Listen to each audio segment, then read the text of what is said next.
오늘 말씀 같이 보겠습니다. 오늘 함께 보실 말씀은 역대상 10장 13에서 14절 말씀과 14장 10절 말씀입니다. 앞에 있는 화면 참고해 주시고요. 저와 함께 합독하시겠습니다. 먼저 역대상 10장 13절에서 14절 말씀입니다. 사울이 죽은 것은 여호와께 범죄하였기 때문이라.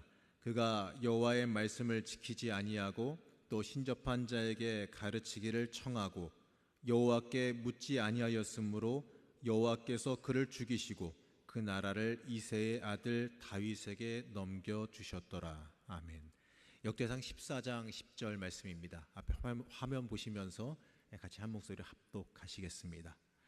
다윗이 하나님께 물어 이르되 내가 블레셋 사람들을 치러 올라가리이까 주께서 그들을 내 손에 넘기시겠나이까 하니 여호와께서 그에게 이르시되 올라가라 내가 그들을 내 손에 넘기리라 하신지라. 아멘. 여러분들 방금 읽으셨듯이 이제 사울과 다윗 왕의 이야기를 잠깐 짧은 말씀으로 보셨는데 여러분 이 다윗 왕과 사울 왕에 대해서 여러분들은 어떻게 생각하십니까? 자, 일반적으로 흔히 생각하기에 이 사울 왕은 실패한 왕이고 이 다윗은 성공한 왕이라 생각하실지 모릅니다. 물론 이 맞는 말이죠. 그래서 이제 우리는 다윗의 성공, 바로 이 다윗의 이 순종함에 집중해서 살펴볼 때가 많습니다. 하지만 이 사울이나 다윗 둘 다 말이죠, 하나님께서 선택해서 왕으로 세운 사람들이란 겁니다. 그렇기 때문에 우리가 이 사울 왕의 실패에 대해서도 말이죠, 이 사울이 실패한 이유에 대해서도 우리가 살펴볼 필요가 있다는 것이지요. 이 하나님께서 선택한 사람이 왜 하나님과 멀어지고 실패한 삶을 살아가게 되었는지를 우리가 살펴보게 되면 바로 우리가 바르게 걸어가야 되는 신앙생활의 길이 무엇인지를 한번 점검해 볼 수 있는 시간이 되리라 봅니다. 오늘 그래서 이 사울 왕과 이 다윗 왕에 대해서 이 비교 형식으로 함께 살펴보며 나눠보려 합니다. 먼저 이 사울 왕에 대해서 살펴보게 되면 이 사울 왕은 말이죠, 이 역사를 통해서 나타나는 많은 이 악한 왕들과는요 시작점이 좀 다릅니다. 이 어쩌다 보니까 혈통으로 타고나서 태어나 보니까 왕족이 되어 있다 이런 것도 아니라는 것이지요. 쿠데타나 여러 가지 반란으로 인해서 왕이 된 것도 아닙니다. 이 사울 왕의 시작은 말이죠, 여러분들 다 알고 있다시피 하나님께서 선택하셔서 왕으로 세우신 것에서 시작하게 됩니다. 이 하나님께서 세운 세운 사사 사무엘이 늙고 이 사무엘의 아들 요엘과 아비야가 악행을 저지릅니다. 그러자 이스라엘의 모든 장로들이 이 백성들을 대표해서 사무엘에게 주변 나라들처럼 왕을 세워달라 요청하지요. 사무엘상 8장 5절에 보면 그 말씀이 나와 있게 되는데 읽어보면 이렇습니다. 그에게 이르되 보소서 당신은 늙고 당신의 아들들은 당신의 행위를 따르지 아니하니 모든 나라와 같이 우리에게 왕을 세워 우리를 다스리게 하소서 한지라 이렇게 말합니다.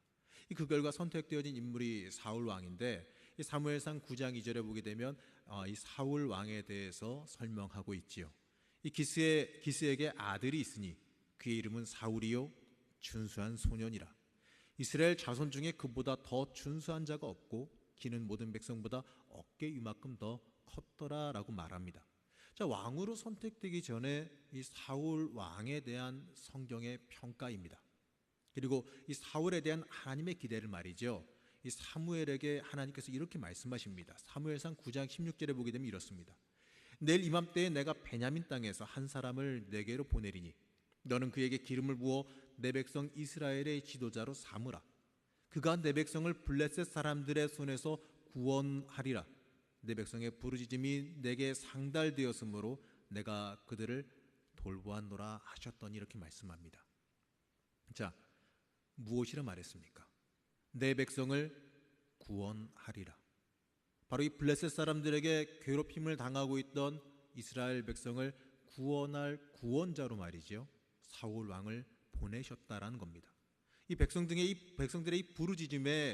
이 부르짖음에 대한 응답으로서요 사울을 왕으로 선택해서 보내셨다라는 거죠. 자, 이 사울은 왕으로 뽑힐 때에도 말이죠, 여러분 잘 알고 있는 이야기입니다. 사람들 앞에 나서지 않았습니다. 나서지 않고 숨었었고 왕으로 뽑힌 이후에서도요 하나님께 감동된 유력한 자들과 함께 동행했습니다. 그리고 초기에는요 이 블레셋과의 전쟁을 통해서 진짜로 백성을 구원한 왕이었습니다. 어떻습니까? 여기까지만 들으면 시작은 참 좋지 않습니까? 시작은 참 장밋빛이고 참 선하고 좋습니다. 하나님의 기대, 모든 백성의 기대를 다 품고 시작했다라는 거죠. 하지만 말이죠, 이 사울 왕은 우리가 잘 알고 있다시피 이 전쟁에 앞서서 사무엘을 대신하여 번제를 드림으로 인하여서 하나님께 범죄를 시작하게 되어집니다. 자, 앞에 말씀 떠 있는데요, 이 사무엘상 13장 8절 함께 합독하시겠습니다. 사울은 사무엘이 정한 기한대로 이레 동안을 기다렸으나 사무엘이 길갈로 오지 아니하매 백성이 사울에게서 흩어지는지라. 자, 이 당시의 상황이에요. 당시의 배경을 설명하고 있는 말씀인데, 이 전쟁을 해야 되는 상황입니다. 이 전쟁을 해야 되는 상황 속에서 이 사울의 입장에서는요, 어쩌면 마음이 급해질 수밖에 없는 상황입니다. 전쟁을 해야 됩니다. 전쟁을 해야 돼서 이제 하나님 앞에 예배를 드리고 전쟁을 나가야 하는데 정한 날이 되기까지 제사장이 나타나질 않아요. 바로 사무엘은 나타나질 않습니다. 그러니까 이제 마음이 급해집니다. 자, 사람들이 이제 이스라엘은 정규군들이 아니라 흩어져 있는 사람들을 모아서 이제 군대를 만들었기 때문에 전쟁이 임박했는데 전쟁이 시작하지 않게 되어지니까 사람들이 사기가 떨어져서 백성들이 사울에게서 흩어져 가는 사태가 발생하고 있었다라는 거죠. 자, 어쩌면요, 사울의 입장이 억울하다 여길 수 있습니다. 하지만 말이죠, 사울은 중요한 사실 하나를 잊고 있었습니다. 자신이 어떠한 나라의 왕인지를 잊었다라는 거죠. 자, 만약에 세상의 나라라면, 이 세상의 논리로 지배되는 세상의 나라라면 당연하게도 이 전쟁에서 불리하게 작용되는 상황을 돌파해야 합니다. 하지만 말이죠, 이스라엘은 하나님이 왕이신 나라입니다. 사울이 왕이 아니라 사울 위에 하나님께서 왕이신 나라였다라는 거죠. 왕은 하나님 대신해서 하나님의 명령을 받아 나라를 다스리는 존재여야 했다라는 겁니다. 그리고 모든 전쟁은 하나님의 권능에 달려 있었다라는 거죠. 이 언제 이스라엘이 자신의 힘으로 자신의 우월한 문화적인 능력 또는 우월한 권력으로 전쟁을 행하고 지배해 온 적이 있습니까? 이스라엘이 출애굽부터 이 가나안 정복 전쟁까지 이 전부 다 이길 수 없는 전쟁을 하나님께서 이기게 만들어 오셨습니다. 그게 바로 이들의 역사입니다. 그렇기 때문에 이 블레셋과의 전쟁도요, 이 세상 논리로 풀어가게 되면, 세상 전쟁 논리로 풀어가게 되면 절대로 안 되는 나라가 바로 이스라엘입니다. 사무엘상 13장 12절 말씀을 보게 되면 이렇게 핑계를 대지요. 부득이하여 번제를 드렸나이다 아니라. 사무엘의 질책에 있어서요, 거기에 대한 사울의 대답입니다. 범죄에 대해 질책하는 사무엘에 대한 이 사울의 변명이었다라는 거죠. 부득이하였다라는 겁니다. 자, 이스라엘의 왕이라면, 하나님께서 구원자로 세우신 왕이라면 말이죠, 당연하게도 하나님의 인생의 중심 되어야 되는 거 아니겠습니까? 하나님께서 행하시는 것, 하나님께서 말씀하시는 것에 주목했어야 합니다. 그렇기 때문에 사무엘이 늦게 오는 거요, 이 늦음으로 인해서 사람들이 좀 흩어지는 거요, 그게 중요한 일이 아니었다라는 거죠. 전적으로 하나님께서 축복하시고 보장하시는 것이 중요했습니다. 사람의 전쟁 논리요, 그게 중요한 게 아니에요. 사람의 논리를 이기는 게 아닙니다. 우리가 전쟁 하나도 안 해도 하나님께서 그냥 싸워 이기게 할 수 있는 게 당연한 건 논리 아니겠습니까? 그러나 사울은 말이지요, 하나님이 아니라 전쟁 그 자체가 더 중요했다라는 것이지요. 우리도 때때로 말이죠, 이러한 잘못을 범할 때가 있습니다. 하나님이 중심이 아니라 내 앞에 펼쳐진 일이, 내 앞에 펼쳐진 문제들이 더 중심이 되어지는 경우가 있다라는 거지요. 문제 해결에 집착하다 보니까 하나님은 그저 문제 해결해 주시는 수단이 되어버리고 맙니다. 무엇이 중요한지, 문제 해결을 왜 해야 하는지에 대한 이유마저도 잃어버리고 만다라는 거죠. 여러분, 하나님 빠진 전쟁이 도대체 무슨 의미가 있겠습니까? 이스라엘에게 있어서 하나님께서 손들어 주셔서 이겨주신 그 전쟁의 승리가 빠진 게 도대체 무슨 의미가 있겠느냐라는 겁니다. 승리한다고 그래도요, 그게 승리겠습니까? 하나님께서 주신 승리가 아닌데 그게 도대체 이스라엘에게 무슨 가치가 있겠느냐는 겁니다. 우리의 삶에서도요, 하나님이 빠진 문제 해결이 과연 얼마나 의미가 있겠습니까? 사람의 생각, 사람의 권모술수, 내 능력으로 해결한 문제 해결이 도대체 내 인생에 무슨 의미가 있겠느냐는 겁니다. 하나님께서 열어주신 삶이 아닌데, 하나님께서 열어주신 길이 아닌데, 여러분 과연 그게 복된 삶이겠습니까? 복되다 생각하지만 사실은 복이 아닙니다. 사울은요, 훌륭한 왕의 자질을 갖춘 사람입니다. 인물도, 지도력도, 전쟁의 능력도 잘 갖춘 용사이자 왕입니다. 이 하나님께서 구원자로 삼아 선택하실 만한 능력이 있는 사람이었습니다.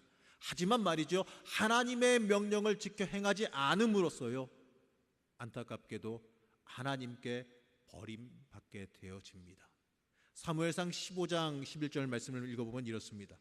내가 사울을 왕으로 세운 것을 후회하노니 그가 돌이켜서 나를 따르지 아니하며 내 명령을 행하지 아니하였음이라 하신지라. 사무엘이 근심하여 온 밤을 여호와께 부르짖었느니라. 어떻습니까? 저는 이 말씀을 읽으면서 참 섬찟하게 이 말씀을 읽었습니다. 하나님께서 후회하신다. 이 엄청난 말을 전해 들은 사울은 말이죠, 하나님 앞에 엎드려 회개해야 되는 게 맞습니다. 이 놀라운 충격, 이 무엇보다도 어마어마한 충격을 받았으면 정말 무너져 내리고 하나님 앞에 엎어져야 되는 게 맞습니다. 그러나 사울은 그러하지 않았습니다. 사무엘상 15장 30절 말씀을 읽어보면 이렇습니다. 사울이 이르되 내가 범죄하였을지라도 이제 청하옵나니 내 백성의 장로들 앞과 이스라엘 앞에서 나를 높이사 나와 함께 돌아가서 내가 당신의 하나님 여호와께 경배하게 하소서 하더라. 이게 무슨 말입니까? 하나님 앞에 엎드려 회개하는 게 아니라 사람 앞에 자신의 체면을 먼저 생각했다라는 거죠.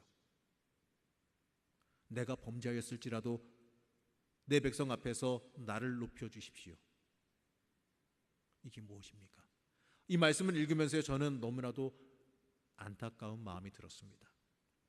하나님께서 왕으로 세우신 것을 후회한다라는 말을 들었음에도 말이지요, 하나님 앞에 엎드려 회개하고 통해 자복하는 것이 아니라 사람들 앞에, 백성들 앞에서의 자신의 체면을 먼저 생각하다니, 어떻게 보게 되면 너무나도 답답한 일이지요. 하지만 말이죠, 가만히 한번 생각해 보게 되니까 내가 혹시나 그러하지는 않았는지 다시 한번 돌이켜보게 됩니다. 나는 과연 하나님의 명령에 철저히 순종했는가? 하나님을 위해서 철저히 엎드리며 나는 복종했는가? 우리는 하나님 앞에서 변명만 하고 있지는 않았는가? 우리 한번 스스로 돌아봐야 할 것입니다. 이처럼 사울은요, 하나님과 멀어지며 패망하는 길로 걸어 들어가게 되지요.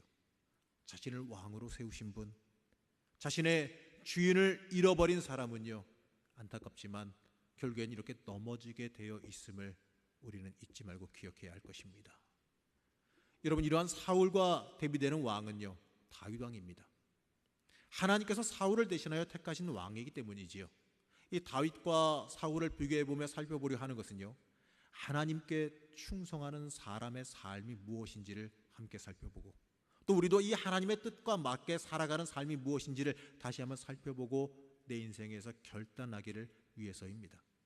여러분, 그렇다면 이 다윗은요, 도대체 이 다윗은 사울과 무엇이 다르겠냐는 것이지요. 자, 우리는 이 다윗이라는 이 성경의 인물에 대해서는요, 사실 너무나도 잘 알고 있습니다.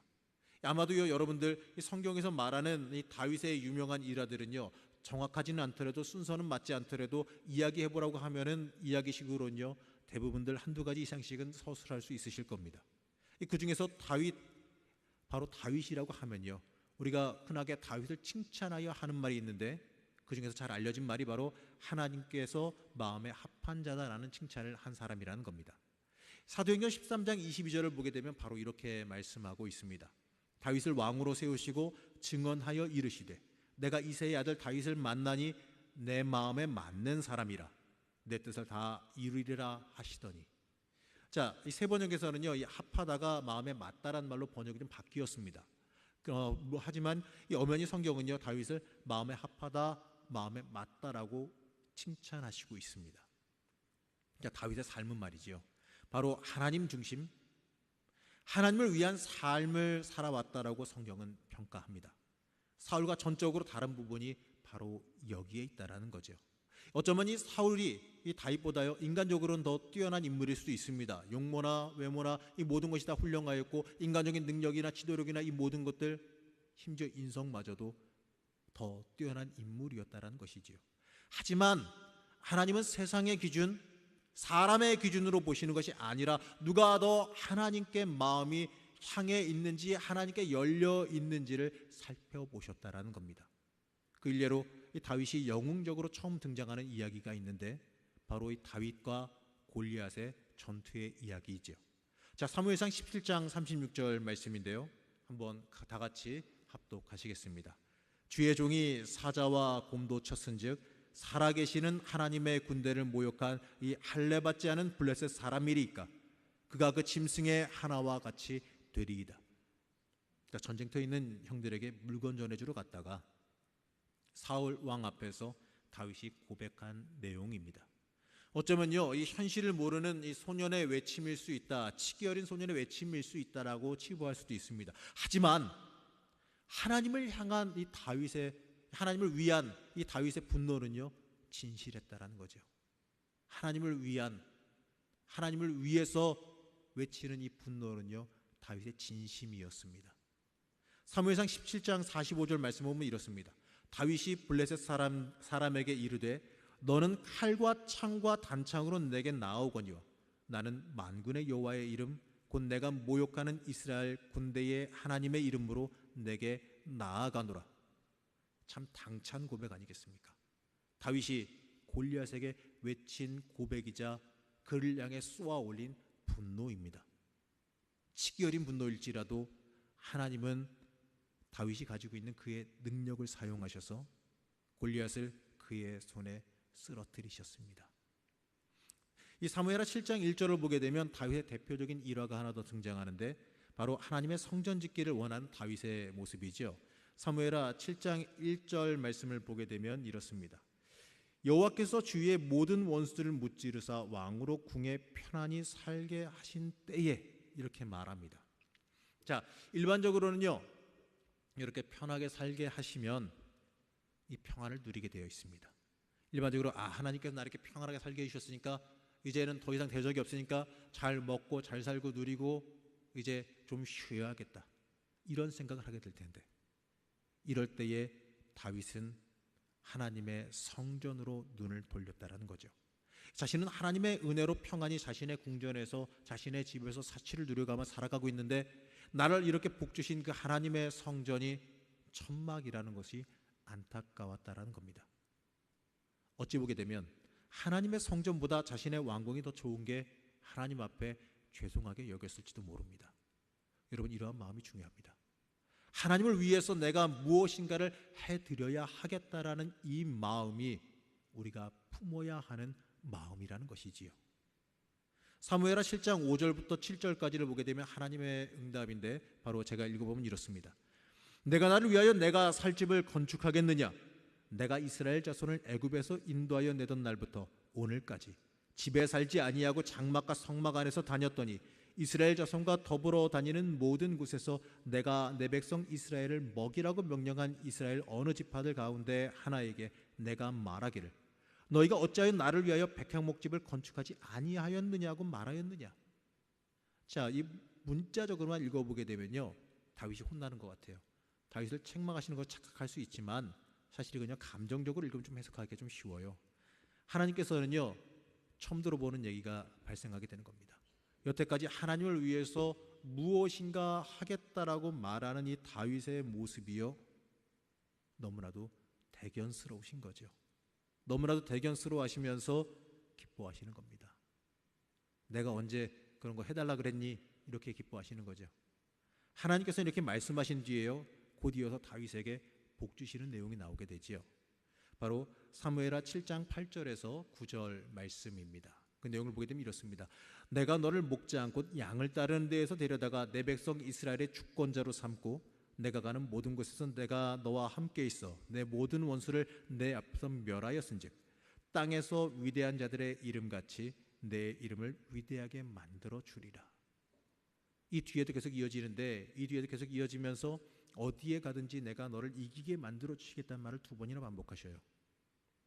하나님을 위한 삶, 여러분 그게 우리에게 이 복된 삶임을 잊지 마시기 바랍니다. 하나님을 위해서 산다는 거예요. 어떻게 보게 되면 인간적으로는 내가 손해보는 것 같습니다. 내 것을 드려야 되고 내 시간을 드려야 되니까 손해보는 것 같습니다. 하지만 이러한 생각은 지혜롭지 못한 생각입니다. 모든 것의 주인이 누굽니까? 모든 것의 주인은 하나님이시지요. 우리의 인생은 하나님의 손에 달려있음을 잊지 마시기 바랍니다. 하나님께서 열어주시면 열려요. 하나님께서 이기게 해주시면 이깁니다. 우리가 이것을 잊으면 안 됩니다. 우리 이처럼 하나님을 위한 삶을 살고 있는지 한번 돌아봐야 됩니다. 하나님을 위해서 여러분들은 분노할 줄 아십니까? 하나님을 위해서 여러분들은 세상을 향해 분노할 수 있으십니까? 하나님의 일을 위해서 이렇게 발벗고 뛰어나선 적이 있으십니까? 그저 내가 받기 원하는 것만 받으면 된다는 마음으로 간구하고 있지는 않습니까? 하나님을 위해서, 하나님의 영광을 위해서 쓰임받기를 소망하면서 하나님 앞에 부르짖어 본 적이 있으시냐라는 거죠. 사랑하는 성도 여러분, 하나님께서 쓰시는 사람이어야 그 인생이 가치 있는 인생입니다. 하나님께 받은 것이 많아야 가치 있는 삶을 사는 것이 아니라 하나님을 위해서 쓰임 받는 삶이 가치 있는 삶이라는 겁니다. 우리도 이 다윗의 이러한 분노처럼요, 하나님 앞에 쓰임 받기를 갈망할 줄 알아야 합니다. 이 하나님을 위한 삶을 살기로 결단할 줄 알아야 합니다. 우리가 맨날 기도하면서 하나님 이거 주십시오, 저거 주십시오, 왜 난 이걸 안 주십니까? 이러면서 소리 지르면서 벌벌 떠는 것이 아니라 하나님 나를 써주십시오. 내가 부족한 거 알지만 나를 사용해서 하나님 일을 하십시오. 하나님의 뜻을 보여주시고 내가 그 뜻대로 움직일 수 있도록 나를 써주십시오. 이러면서 부르짖어 보지는 왜 못하냐는 거지요. 여러분 이처럼 하나님께 부르짖는 삶, 쓰임받기 위해 부르짖는 삶이 하나님께서 우리에게 바라시는 삶이고 하나님께서 기뻐하시는 삶이라는 것을 잊지 말아야 할 것입니다. 이처럼 이 다윗의 삶을 간단하게 말해본다면 하나님 중심의 삶이라 말할 수 있습니다.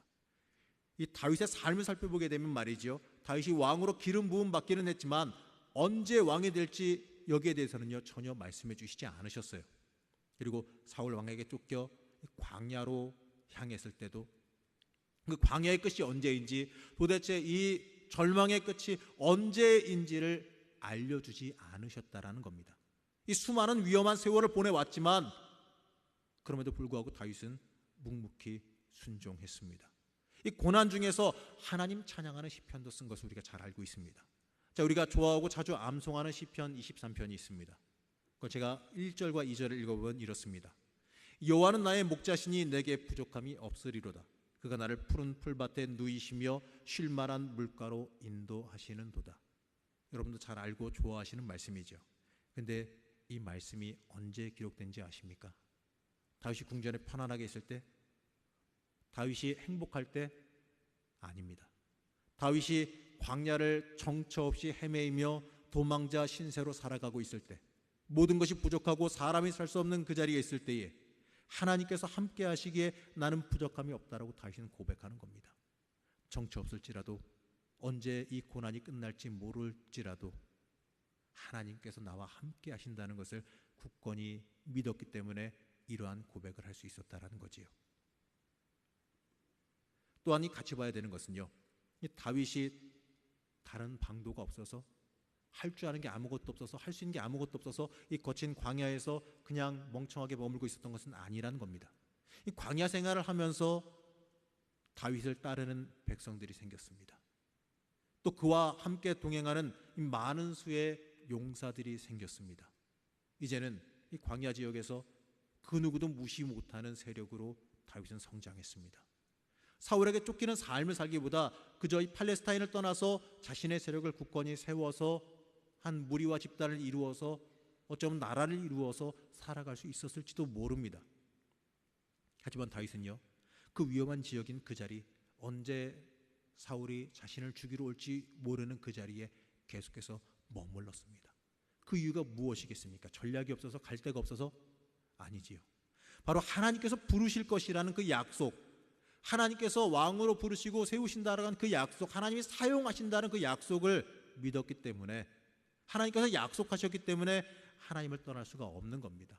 하나님의 그 언약의 자리, 약속의 자리, 그 자리를 못 떠나는 거죠. 언제인지는 모르지만 신실하신 하나님을 믿었기 때문에 그 믿음으로, 신뢰함으로 순종하며 그 자리에 머물렀다는 겁니다. 그 자리에 머물고 버티는 것 그 자체가 믿음이요, 하나님 바라보는 순종이었다는 거죠. 이러한 모습에서 우리는요, 얼마나 하나님 앞에서 묵묵히 믿고 기다릴 수 있는지 내 스스로를 한번 돌아봐야 할 것입니다. 혹시 하나님께 기도하며 바로 응답받기만을 원하고 있지는 않는지 한번 돌아보시기 바랍니다. 하나님께서 가장 좋은 길로 나를 인도하신다라고 하는 그 믿음을 말로만 외치고 있지는 않았는지 우리 한번 돌아볼 필요가 있습니다. 다윗은 그리고 사울 왕이 죽고 난 뒤에도요, 하나님께 묻고 행하는 모습을 보게 되어집니다. 사무엘하 2장 1절 말씀을 보면 이렇습니다. 그 후에 다윗이 여호와께 여쭈어 아뢰되 내가 유다 한 성읍으로 올라가리이까? 여호와께서 이르시되 올라가라. 다윗이 아뢰되 어디로 가리이까? 이르시되 헤브론으로 갈지니라. 자, 사울이 죽고 나니까 어떻습니까? 당연스럽게 다윗이 왕이 되는 게 당연스럽게 여겨질 겁니다. 하지만 다윗은요, 어쩌면 당연스러운 이러한 일 앞에서도 자신이 모든 것을 결정하지 않고 하나님께 물어봤습니다. 하나님, 내가 올라갈까요? 내가 이스라엘 땅으로 들어갈까요? 그러면 어디로 갈까요? 하나님께 맡겼다라는 거죠. 자신의 인생을 하나님께서 주관하시며 이끌어 가셔야 함을 누구보다도 잘 알고 있었기 때문에 그렇습니다.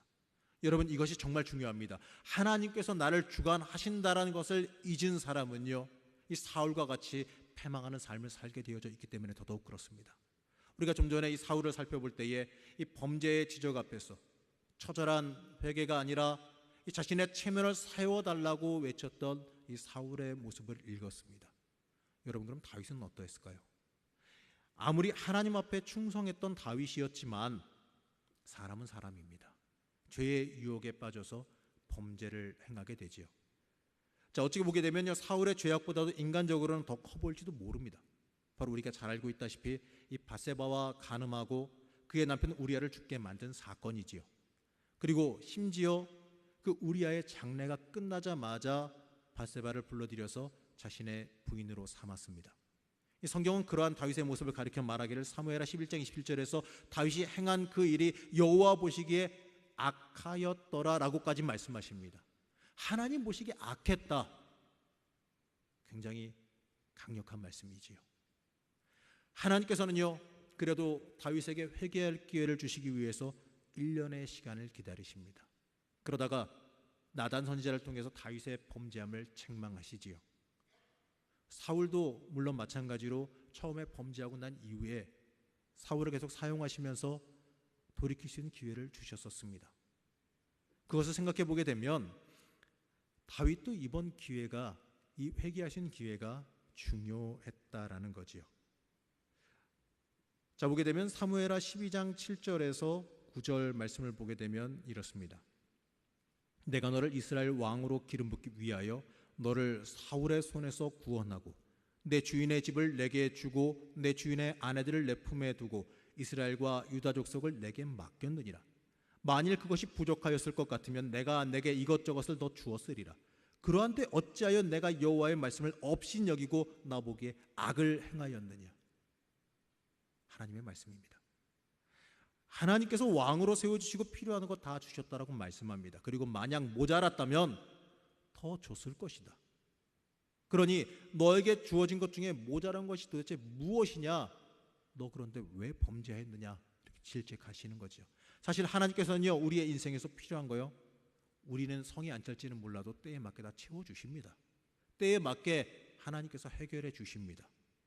주시지 않는 거요, 참 미안한 얘기지만 나에게 필요 없는 것이기 때문에 주시지 않는다라는 것을 잊지 마시기 바랍니다. 그렇게 우리는 하나님의 주권에 내 인생 맡겨야 됩니다. 하지만 이 다윗은요, 자신에게 주어진 것이 아닌 다른 이의 아내를 탐했지요. 그것에 대해서 하나님께서 질책하시며 지적하시지요. 내가 여호와의 말씀을 업신여기고 나 보기에 악을 행했다라고 말씀하십니다. 바로 이것입니다. 이러한 이 범죄한 다윗에게 하나님의 징계의 말씀이 임합니다. 이 나달을 통한 징계의 말씀이 이제 끝이 나자 그러자마자 다윗이 한 행동이 있지요. 우리는 여기에 좀 주목해 볼 필요가 있습니다. 어쩌면 승승장구하던 이 다윗의 자랑스러운 모습, 이 영웅 같은 모습보다도요, 저는 이 모습이 더 빛나는 모습이 아닐까 생각되어집니다. 바로 이 말씀인데요, 사무엘하 12장 13절 말씀입니다. 다윗이 나단에게 이르되 내가 여호와께 죄를 범하였노라.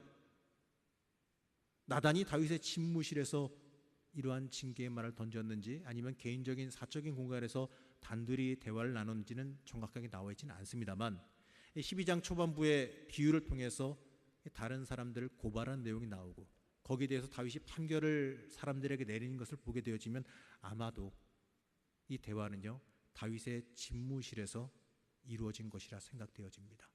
바로 다른 신하들, 여러 명의 신하들이 다 보고 있는 그 앞에서 일어난 일이라는 거지요. 바로 다윗은요 자신의 신하들 앞에서 많은 사람들이 보고 있는 앞에서 어떻게 보게 되면 망신을 당한 겁니다. 자신의 범죄를 갖다가 지적당했다는 거죠. 하지만 이 순간에 다윗이 행한 일은요 자신의 범죄함을 고백하고 사람들이 보든지 말든지 간에 하나님 앞에 나는 죄를 지었습니다. 하나님 앞에 엎드렸다는 겁니다.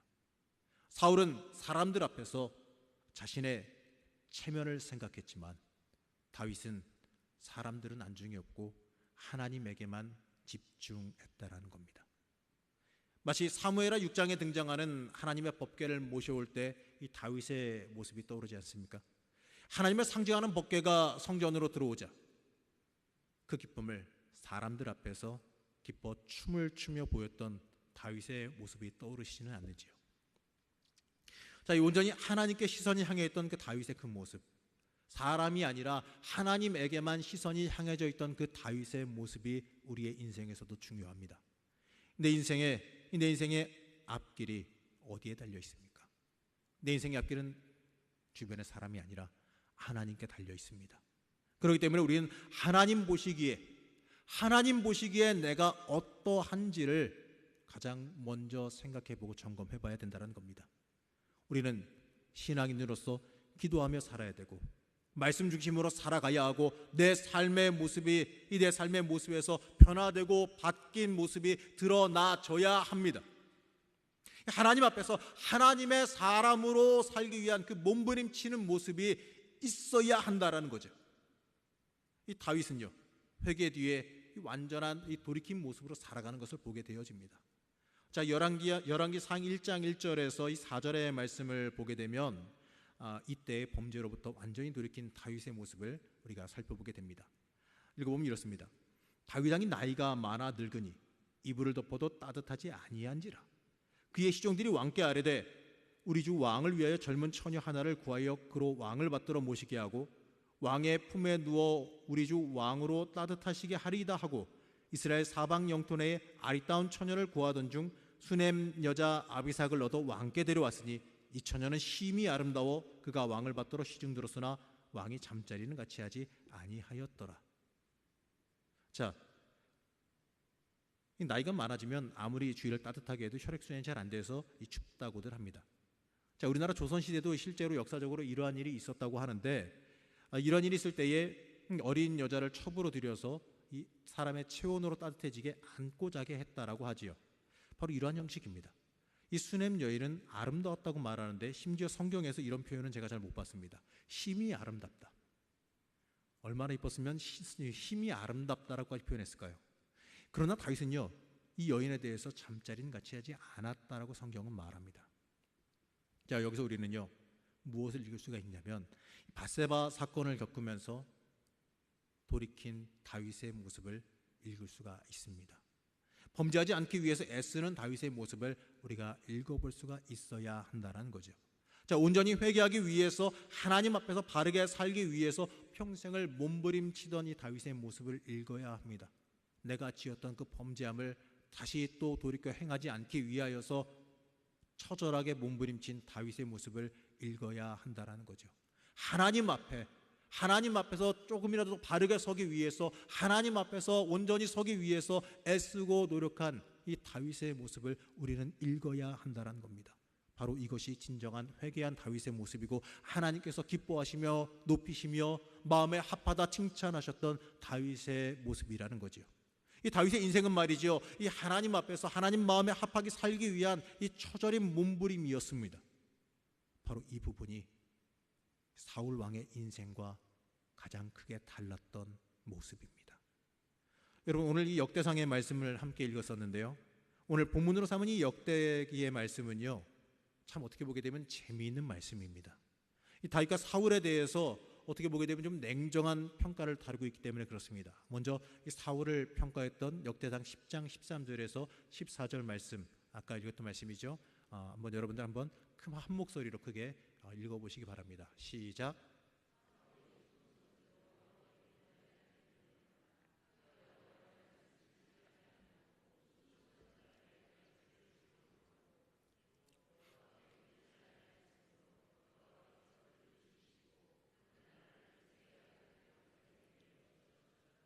아멘. 바로 이 사울에 대한 평가입니다. 이 사울이 망한 것은요, 바로 여호와 하나님께 범죄하였기 때문이다라고 말하지요.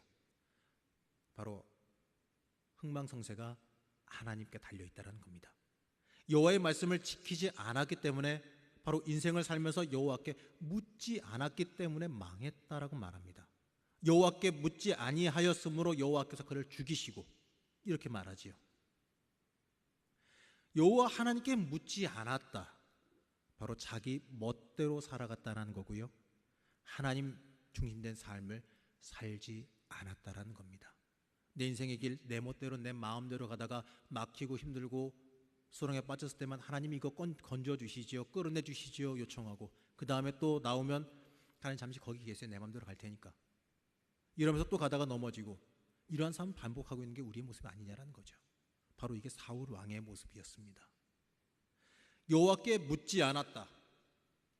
여호와께 묻지 않았다. 참 안타깝고 많은 여운이 남겨지는 말입니다. 여러분은 어떠신지요? 여러분들은 이 평가 앞에서 자유로울 수 있으십니까? 여러분 스스로 이 말씀을 읽으면서 여호와께 묻지 아니하였으므로 여호와께서 그를 죽이시고, 이 말씀을 읽으시면서 여러분들은 그냥 수월하게 넘어갈 수 있으시겠습니까? 여러분들은 얼마나 하나님께 물어보며 살아가십니까? 얼마나 하나님이 여러분의 인생의 주인 되시고 여러분의 삶을 얼마나 하나님이 끌어가시는 삶을 살아가고 있으십니까? 하나님께 내 인생의 주도권 얼마나 내어드리고 계십니까? 역대상 14장 10절 말씀을 함께 읽어보면 이렇습니다. 다윗이 하나님께 물어 이르되 내가 블레셋 사람들을 치러 올라가리이까 주께서 그들을 내 손에 넘기시겠나이까 하니 여호와께서 그에게 이르시되 올라가라, 내가 그들을 내 손에 넘기리라 하신지라. 이 부분에서요, 다윗의 삶이 어떠했는지를 너무나도 잘 말해줍니다. 다윗은 헤브론으로 올라갈 때에도, 전쟁을 하러 갈 때에도 하나님께 물었습니다. 하나님께 내가 전쟁하러 가야 하겠습니까? 내가 무엇을 행하여야 하겠습니까? 하나님께 물어보며 살아왔습니다. 하나님께 물어보며 살아갈 때 그의 삶은 찬란했고 승리의 길을 걸어갔습니다. 바로 하나님께 물어보는 삶을 살았느냐에 따라서 그들의 인생이 갈렸다라는 겁니다. 여러분, 바로 이것입니다. 누가 내 인생의 주인 되시느냐의 문제입니다. 내 인생의 주인이 하나님이 되어지셨느냐 아니냐의 문제입니다. 그리고 사람의 눈치를 보느냐 하나님의 눈치를 보며 살아가느냐의 문제라는 거죠. 여러분, 우리의 인생은 어디를 향하고 있습니까? 우리는 무엇을 위해서 살아가고 있습니까? 그저 하나님 힘입어서 세상에서 득세하며 살아가기만을 원하십니까? 아니면 하나님을 주인 삼고 하나님과 동행하며 하나님께 쓰임받는 삶을 살아가시기를 원하십니까? 여러분은 다윗이 받고 누린 수많은 축복 중에서 어떠한 축복이 가장 부러우신지요? 혹시 다윗이 누린 엄청난 부귀영화가 부러우십니까?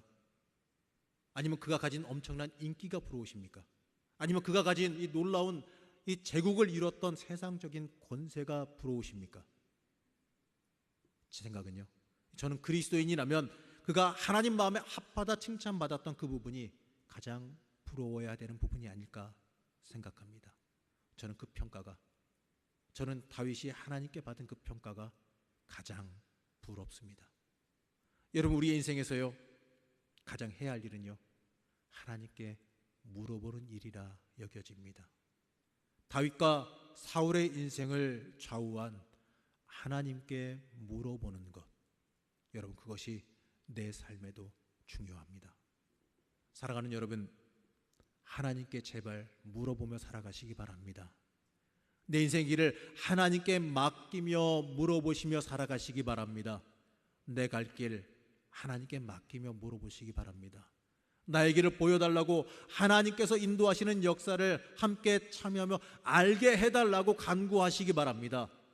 예레미야 33장 3절 말씀 여러분들 다 잘 아실 겁니다. 함께 합독하시겠습니다. 시작. 너는 내게 부르짖으라. 내가 내게 응답하겠고 내가 알지 못하는 크고 은밀한 일을 내게 보이리라. 하나님께 물어보는 삶, 하나님께 주권을 드리며 하나님께 인도함 받기를 원하는 삶은 하나님께서 동행하시며 역사하십니다. 하나님께 부르짖을 때에 하나님께서 내 인생을 통해서 역사하시는 일을 직접 보이시리라 약속하고 계십니다. 여러분, 우리 인생은 바로 여기에 초점이 맞아야 됩니다. 다윗이 누린 수많은 복에 관심을 가질 것이 아니라, 다윗이 가진 수많은 권세와 복에 관심이 갈 것이 아니라, 그가 하나님 앞에서 복되게 살아간 그 삶에 우리의 인생의 관심의 초점을 맞춰야 합니다. 그 삶이 우리가 살아가야 되는 삶이기 때문에 그렇습니다. 복에 집중하면 사울 왕의 삶을 반복하는 것에 불과합니다. 우리는요, 받아 누린 복에 집중할 것이 아니라 주님의 음성에, 주님께서 이끌어 가시는 그 길에 집중하며 살아갈 수 있어야 합니다. 그 길에 집중하며 살아갈 때에 우리의 삶이 다윗과 같은 삶, 하나님께서 합하다 칭찬하시는 삶을 살아가게 되어질 것입니다. 한번 생각해 보시기 바랍니다. 하나님 앞에 갔을 때에 여러분의 삶을 하나님께서 평가하시면서 너는 내 마음에 합한 삶을 살아왔구나, 여러분, 이 평가받기를 한번 상상해 보시기 바랍니다. 여러분, 이 시간 기도하실 때요, 바로 그러한 삶을 살기를 결단하며 기도하시기 바랍니다. 그럴 때에 우리가 하나님께서 인도하시는 그 놀라운 삶, 다윗과 같은 삶, 하나님이 합당하게 여기시며 높이셨던 그 삶, 우리 그 삶을 살아갈 줄로 믿으시기 바랍니다. 이 시간 하나님께 집중하며 바로 하나님 앞에 바르게 서기를 원하시는 여러분들 되시기를 간절히 축원합니다.